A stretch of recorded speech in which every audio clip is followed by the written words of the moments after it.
I'm Griff Robodanger, and in this video, I'm going to take the horror classic Texas Chainsaw Massacre and let a computer rewrite the story.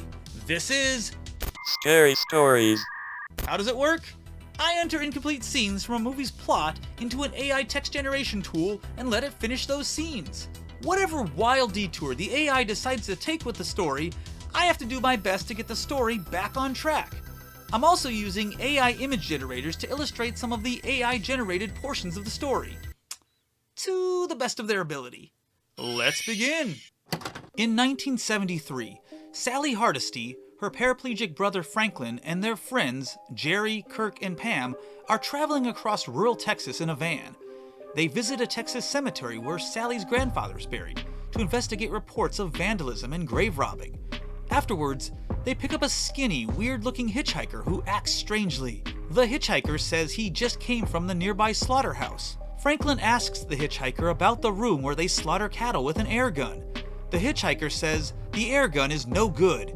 He says he prefers to kill cattle with a bullet to the brain.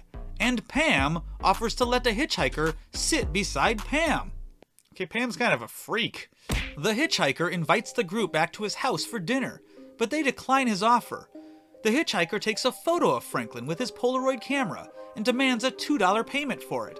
When Franklin refuses, the hitchhiker throws a pair of feminine pantyhose at Franklin. Are there masculine pantyhose?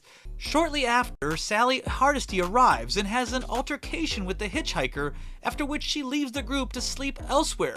They're still in a van. The hitchhiker also puts Sally in a headlock and forces himself on her. But thankfully, before he gets too far, the guys manage to throw the creepy hitchhiker out of the van, but not before he cuts Franklin with a knife, smearing his blood on the side of the van. Running low on fuel, the group of friends stop at a gas station, only to have the man who runs it tell them that the tanks are empty. When the old man learns that their destination is the old Hardesty home, he advises the young people against going there because everyone there swears, and anyone who swears while driving has to listen to Punky Rogers' no-swearing cop show?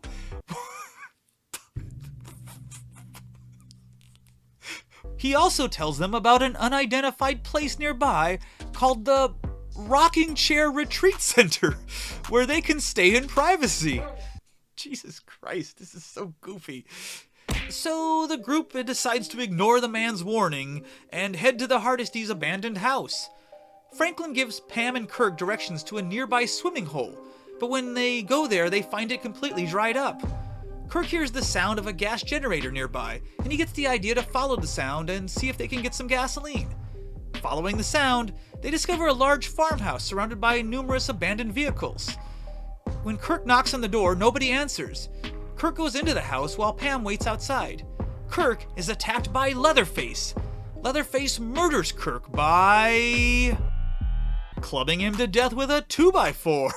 Pam discovers Leatherface at the top of the stairs and is confronted by a hideous yet strangely beautiful woman with leathery skin, 4 metal-clawed fingers, and an oversized snake-like tongue that she uses to seduce Pam. Okay. Pam is then tied up to a chair and is given a shot, apparently drugged, in the neck. When Leatherface leaves, Pam calls the guys and gives them the location of the cabin. She's tied to a chair. Pam soon realizes the drugs have made her hallucinate the entire phone call, and that the call couldn't have happened because the Hardesty house has no phone, doesn't even have electricity or anything, and also because she was tied to a chair, which she does manage to escape from, and she goes and tries to find a way out of the farmhouse. She stumbles into a room that is filled with human and animal bones. There's a live chicken in a small bird cage, weird sculptures made out of human skulls hanging from the ceiling. Pam gets sick and starts screaming, but then Leatherface returns. Pam runs out onto the porch, but Leatherface catches her, carrying her kicking and screaming back into the house, where he savagely hangs her on a meat hook. While she hangs there, she is forced to watch as Leatherface drains the chicken's blood into an ear made out of porcelain. Dazed, Pam stands up from the hook and, blinded by what she has experienced, backs slowly up to the chicken inside the birdcage. Standing too close to the bird, she falls off the chair and lands in the drain along with her now cooled blood. Leatherface stomps on her, destroying the alibi she has so frantically told them over the phone. That doesn't... What the hell? What is... Oh, God. Donning his dark sunglasses, Leatherface prepares to enjoy the kill. Oh, God, the visual. Back at the Hardesty house, Sally and the others start to wonder why Pam and Kirk have not returned. Jerry goes to look for them, and he finds the farmhouse. Jerry finds Kirk's blanket hanging on the front porch, so he goes into the house. When Jerry walks into the kitchen, he discovers Pam locked inside a large freezer, still alive but convulsing and near death. She lunges out of the freezer just as Leatherface appears and kills Jerry with a 12-gauge hunting shotgun. Leatherface shoves Pam inside a one-armed meat locker and replaces her decaying heart with Jerry's decaying heart. So I'm gonna assume they're both dead now unless I hear otherwise.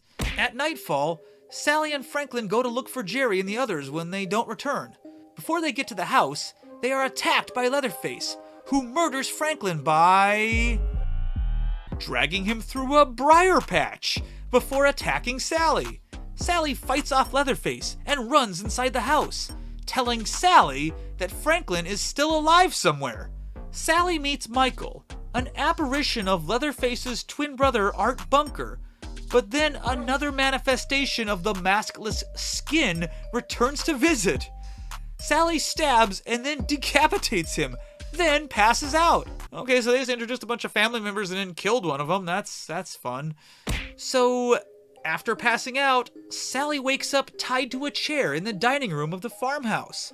She realizes Leatherface lives there with his family, including the hitchhiker she met earlier, who is Leatherface's brother.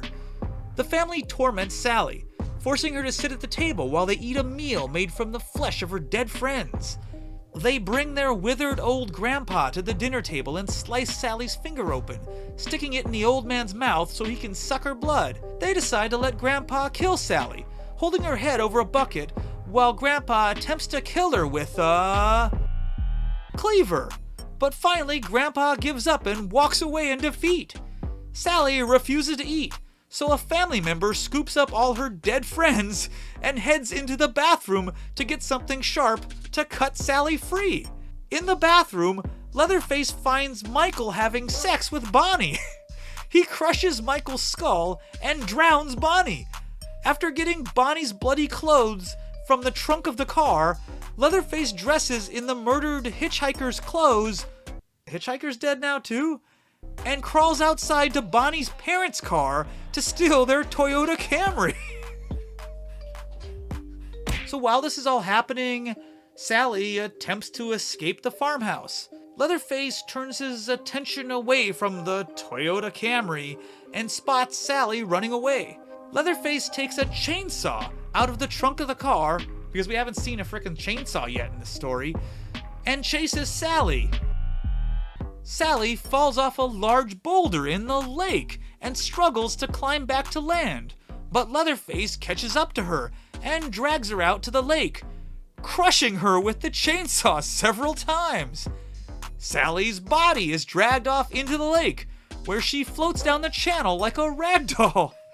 The film ends on a still image of Leatherface chopping off his chainsaw, and the film's title appears on screen. Well, you know, it's always fun when the AI decides to give me a nice clean ending, so there we are.